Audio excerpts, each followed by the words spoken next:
유니드 한의원 성장 치료에 대해서 말씀드리겠습니다.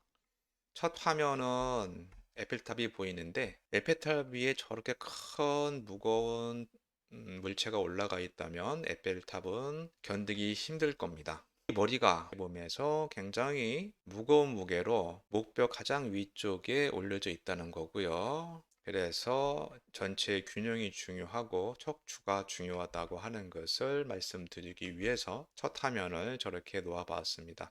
유니다니언의 성장 치료의 특징은 구조적인 문제를 같이 치료해 준다는 거, 체질적인 문제, 그다음 식습관, 운동 이런 것도 관리하지만 구조적인 문제, 구조의 불균형을 치료해서 최대치까지 성장 치료를 한다는 장점이 있습니다.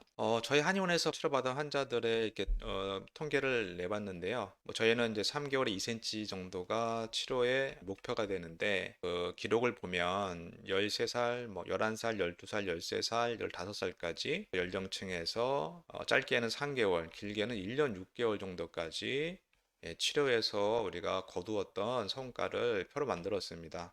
가장 적게 큰 경우에는 뭐 0.5cm, 그다음에 가장 많이 큰 경우에는 뭐 1.56cm, 대략 뭐 1.6cm 정도 한 달에 컸다. 이렇게 성적이 나왔네요. 제일 키가 클 때는 사실은 사춘기 직전이죠. 2차 성징이 일어나기 직전에 그때 이제 관리를 해 주셔야 된다는 그런 얘기고요. 그리고 2차 성징이 나타나면서 이제 키가 쑥 커지고 나면 그 이후에는 1년 반? 그 정도로 서서히 크다가 성장이 끝나는 것을 볼 수가 있습니다. 키가 작다 하는 것은 또 병적인 원인도 있을 수 있거든요. 염색체 이상이라든가 다른 여러 가지 원인이 있을 수가 있는데 특별한 병이 없지만 키를 키우고 싶다 해서 오시는 환자분은 이 대다수라는 것을 보여주는 도표입니다. 성장을 원하는 세 부류 정도가 있는데요. 특히 이제 여자 어린이 같은 경우는 성조숙증, 월경이 빨리 왔을 때 성장판이 빨리 닫히고 성장이 이제 조기 종료된다는 그런 얘기가 있어서 오시는 분들이 있고, 성장판이 이제 닫힌 것 같은데 키를 더 키울 수 있는지, 주로 막 고등학교 뭐 1학년, 2학년, 요새는 학생들은 많이 없는데 그렇게 늦게 오시는 분도 있는데 좀 안타깝죠. 또 세 번째는 정상 범위 내에 있지만 더 키를 키우고 싶은 그런 경우가 있죠. 이 경우도 일단은 성장판이 열려 있어야 되겠죠. 성조숙증은 여자는 8세, 그러니까 8세 이전, 남자는 9세 이전에 2차 성징이 나타나야 성조숙증이라고 할 수가 있고요. 초경이 빨라지는 경우와 구별해야 되는데 초경이 빨라지는 이유가 여러 가지 있겠지만 뭐 환경 호르몬이라든가 또 우유의 영향이 저는 크다고 생각합니다. 성장 장애의 판단 기준이 있는데 5가지 정도가 있죠. 키가 하위 3%에 드는 경우, 1년에 4cm 이하밖에 안 크는 경우, 같은 또래에 비해서 10cm 이상 작을 때, 그리고 골 연령이 만 나이와 2년 이상 차이가 나는 경우, 자기 뼈의 나이가 평균보다 2년 더 늙었을 때, 이렇게 봐야 되겠죠. 백분위 표가 있는데요. 이거 한번 참고해 보시고요. 2007년도 자료인데 뭐 계속 발육이 좋아져서 키가 지금 평균치가 계속 크고 있다고 생각하지만 실제로는 최종 키는 별 차이가 없는 것으로 나타났습니다. 성장 치료의 이제 시작 시기가 중요한데 대부분 뭐 어렸을 때는 보통 소아 전문 한의원 이런 데 아이들이 쉽게 먹을 수 있는 종류의 뭐 한약을 먹거나 아니면 건기식을 먹으면서 키가 이제 잘 크기를 바라는 그런 것이 대부분인데 아까도 말씀드렸지만 여기 사춘기 전후, 그러니까 제2 그 발육 급증기가 있어요. 2차 성징이 나타나는 2차 성징 이후에 급격하게 발육이 될 때 그 전에부터 주의를 기울여서 치료해 주시면 더 좋지 않겠나 생각이 듭니다. 진단을 하는데요. 저희 한의원에서는 성장판을 초음파로 봅니다. 성장판은 이제 연골이거든요. 연골이기 때문에 뼈하고는 그 밀도가 다르죠. 그래서 성장판을 초음파로 보입니다. 그래서 뭐 어느 정도 열려 있는지, 열려 있다는 개념은 연골인 그 성장판이 그 뼈의 중심서부터 이렇게 골화가 돼가지고 결국 골막까지 돼서 연결이 되거든요. 얼만큼 그 성장판이 열려 있는지 대략적인 추측은 가능합니다. 그리고 이제 밸런스 체크를 하죠. 우리가 이제 구조적인 것을 같이 이제 생각해야 되기 때문에 목이랑 뭐 골반, 그다음에 경추 이런 쪽을 족부까지, 그러니까 발의 불균형까지 체크를 해서 꼼꼼하게 치료하고 있습니다. 그리고 한의학적인 변증을 하는데 한의학적인 변증은 사실은 약을 쓰기 위함인데요. 요건 나중에 다시 말씀드리겠습니다. 보통 정형외과나 이런 곳에 가셔가지고 엑소선 사진을 하죠. 엑소선 사진을 찍어서 뼈의 나이를 측정하는 방법이 있습니다. 그게 TW 메서드라고 하는데, 레디우스는 요골이죠. 예, 요골, 수궁골, 그다음에 손가락뼈.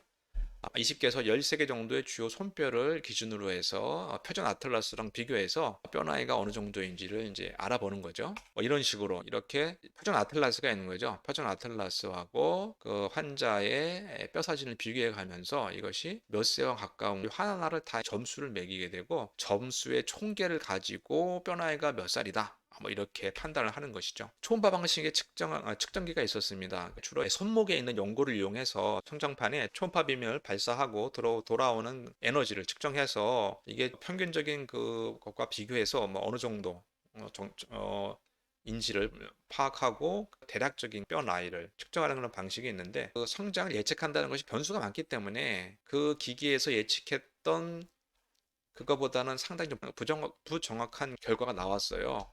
그래서 저는 신뢰하지는 않습니다. 치료는 어떻게 할 것인가? 저는 이제 구조적인 문제, 아까 얘기했던 발의 불균형이라든가 골반의 불균형, 뭐 척추의 불균형, 이런 것들이 성장에 영향을 준다고 보거든요. 그다음에 기능적인 면, 그다음에 운동의 문제. 사실 운동은 요즘에 하도 공부를 한다고 하루 종일 앉아 있으니까 아이들이 성장판을 자극할 수 있는 그런 운동이 부족한 건 사실입니다. 그래서 그런 것들이 간단한 운동이지만 같이 해주시면 도움이 되고요. 진단 결과에 따라서 문제를 해결합니다. 뭐 구조적인 문제가 있으면 추나요법으로 뭐 조정을 해주고, 기능적인 문제가 있다. 기능적인 문제는 내부 장기 문제 같은 그런 기능적인 문제겠죠. 뭐 에너지 대사일 수도 있고, 수분 대사일 수도 있고, 뭐 한약이나 음식 지도, 칩치료로 기능을 해결하고요. 운동은 간단한 운동, 주로 신전근들, 우리가 몸을 펼 때 쓰는 그 근육들을 강화시키는 운동을 추천해 드립니다. 성장의 진단은 아까 얘기한 것처럼 성장판의 개폐, 초음파 진단으로 사실 알 수 있는 것은 이게 뼈 나이가 얼마인가까지는 알 수는 없고요. 성장판이 열려있나 닫혀있나 정도는 충분히 알 수가 있습니다. 기본적인 그런 진료를 하게 되고, 성장 예측하는 그런 소프트웨어가 있어요. 기본적인 그런 그 파라미터들, 예를 들어서 어머니 아버지의 키, 유전적인 것들에 의해서 영향을 받기 때문에 그것을 이용한 것들, 뭐 운동의 횟수, 수면의 파라미터를 집어넣어서 얼만큼 클 수 있는지 소프트웨어적으로 계산하는 프로그램을 사용하기도 합니다. 성장판 초음파 진단을 이렇게 보시면 왼쪽이 지금 성장판하고 오른쪽 성장판하고는 좀 많이 다르죠. 왼쪽에는 성장판은 그래도 어느 정도 열려 있습니다. 정강이 뼈 앞면인데 그 뼈와 뼈 사이에 이렇게 밑으로 쳐져 있는 이 하얀 선이 이 밑으로는 이제 계속 그 연골이었던 거죠. 고라가 돼가지고 점점 콜텍스까지 차오르게 되는 거죠. 그래서 다 연결이 되게 되면 성장이 끝났다고 볼 수가 있어요. 두 사진을 비교해 보면 왼쪽 사진보다 오른쪽 사진이 좀 더 그 성장판이 닫혀 있는 것을 확인할 수가 있습니다. 성장 예측하는 그 소프트웨어가 있어요. 초음파식 그 성장판 진단하는 그런 소프트웨어, 그런 그 진단기에서 나온 소프트웨어가 이제 알려주는 어느 정도 클 것인지, 또 뭐 현재 뼈 나이는 어느 정도인지를 알려주는 자료가 있습니다. 이제 전체의 밸런스 체크를 합니다. 이런 각도를 이용해서 어깨축이라든가 골반축의 각도를 측정하게 되고, 그다음에 엎드린 상태에서 다리 길이 측정하죠. 진단에 따라서 추나요법으로 조정을 합니다. 전체 밸런스를 이제 테스트하는 이런 뭐 테스트도 하고요. 그다음에 발의 문제를 보는 건데, 요거는 정상적인 발의 종문을 보여드리는 거고, 요 아치가 높은 그 발의 상태일 경우는 이렇게 중간이 체중이 실리지 않게 되는 그 발의 그 문양이 보이게 되는 거죠. 요거는 이제 평발일 때 그런 모습이고요. 발의 균형을 간단하게 알 수 있는 방법이 있어요. 한 10년 전에 유행했던 그 닌텐도 위라는 게임기가 있었는데, 위 피트니스 보드가 있어요. 그 보드 위에 올라가면 내 체중이 왼쪽 발, 오른쪽 발 중 어느 쪽으로 쏠려 있는지에 대한 그런 검사를 할 수가 있습니다. 뭐 이런 식의 테이핑, 그러니까 발의 불균형을 잡아주는 테이핑 요법을 할 수도 있고요. 근데 이렇게 일일이 테이핑 하게 되면 손이 많이 가기 때문에 심각하게 그 불균형일 때는 발 교정해주는 깔창을 신는 것이 좋습니다. 턱에 문제가 있을 때는 이런 안정장치, 턱 관절의 압박을 줄여주는 이런 안정장치를 착용하기도 합니다. 턱에 불균형이 생기면 머리의 위치가 바뀌기 때문에, 그러니까 턱이 오른쪽으로 밀리면 이런 식으로 머리가 한쪽으로 기울기 때문에 이 기운 것을 보상하기 위해서 또 이렇게 깨지게 되거든요. 깨지는 어깨쪽을 또 보상하기 위해서 골반까지 영향을 미치기 때문에 균형을 무너뜨리는 부위가 문제가 있다면 당연히 장치를 써서 조정해 주시는 게 좋은데, 아이들은 유치랑 그 연구치랑 그 교환되는 시기가 있잖아요. 그 시기에는 무엇을 묻는다는 것 자체를 굉장히 힘들어하기 때문에 일반적으로는 크게 문제가 없으면 장치를 뭐 착용하고 치료하는 경우는 많지 않습니다. 골반은 중요합니다. 골반은 발에서부터 오는 충격, 또 위에서는 이제 머리에서부터 오는 그런 불균형을 딱 중간에서 불균형을 감당하는 부위라는 거죠. 예, 그래서 골반을 교정을 해주시는 것이 중요하고, 이것이 이제 추나요법으로 다 커버가 되니까요. 골반이 이제 문제가 생겼을 때 키 크는데 영향을 줄 수가 있으니까 같이 교정해 주는 게 좋겠다, 그런 말씀입니다. 뭐 이런 각도를 이용해서 골반의 높이, 다리의 길이를 측정하기도 하고요. 한약 처방에 대한 생각을 하는데 건기식을 많이 먹는 이유가 있어요. 뭐 칼슘, 뭐 뼈는 칼슘이 중요해. 뼈의 구성 성분은 칼슘이기 때문에 칼슘 많이 들어있는 무엇을 먹으면 키가 클 거야 라고 단순하게 생각하는데, 그래서 한약을 쓰는 것도 이제 두 가지 방법이 있습니다. 성장 호르몬이 많이 들어있다고 하는 그런 약재를 넣어서 이것이 성장판을 자극해서 키울 것인가, 아니면 그 환자 자체가 가지고 있는 몸의 불균형이라든가 그 몸에 모순들이 있어요. 그러니까 너무 뚱뚱해도 살이 안 찌고 너무 말라도 살이 안 찌거든요. 그런 그 모순들을 조정해서 키를 크게 할 것인가, 그런 그 두 가지 방식이 있는데, 두 가지 방식을 다 쓰는 그런 편입니다. 저희 이제 기본 처방이 있습니다. 저희는 이제 그 C7이라고 처방 코드가 있어요. 그리고 한약은 한의학적인 원리로 처방하는 게 더 낫지 않겠는가. 한약에서 보는 운동이라는 것은 사실은 애들이 좀 너무 운동 안 하고 공부만 하니까 맨날 앉아 있고 학원 다니고 참 문제인데, 먹는 만큼 움직여줘야 됩니다. 그래서 안 움직이면 점점 좀 오그라드는 거죠. 앉아있는 자세 자체도 웅크러드는 자세니까 무엇을 본다든가, 그리고 어깨가 이렇게 말린다든가 계속 웅크러지는 그런 자세거든요. 이게 이제 펴져야 되는 거죠. 근데 이게 운동학적으로도 맞는 얘기가, 키가 큰다는 것은 신전근이 발달하는 거거든요. 자, 구부리는 근육이 발달하면 점점 몸이 구부러지는 거고 키가 작아지겠죠? 신전근이 발달하게 되면 자꾸 몸을 피게 되는 거죠. 가슴 피고 어깨 피고 척추 기립근이 퍼지고 광배근이 펴지는, 그런 펴는 근육들을 계속 자극하는 것이 운동의 기본 원리가 되고요. 그래서 펴는 운동들이 점핑하는 운동입니다. 농구나 배구 같은 뭐 그런 운동도 하게 되는데, 트램폴린 같은 경우는 이제 사실 충격을 흡수해 주니까 성장판에 자극을 좀 덜 주는 경향이 있어요. 성장판도 자극을 해주지 않으면 자꾸 이제 골아들려고 딱딱해지려고 하는 성질이 있거든요. 체중을 이용한 중력을 가해주는 그런 운동을 하는 게 중요합니다. 복식 호흡도 중요하죠. 전체적인 혈액순환을 위해서, 그런 의미에서 혈액에 충분히 산소가 공급돼야 다른 조직이나 성장판에도 역시 산소가 잘 전달이 되겠죠. 슈퍼맨 자세라고 하죠. 이렇게 되면 이제 뒤쪽에 있는 몸을 피는 모든 근육들에 힘이 들어가는 그런 운동이 되죠. 이렇게 한 20초 정도를 버티시고 5세트 20초 정도 버티고 아침 저녁을 한다면 운동하는 시간은 실제 5분이 걸리지 않습니다. 한번 해볼 만한 운동이 되죠. 성장 치료의 스케줄은 보통 이제 3개월 단위로 치료하게 되는데요.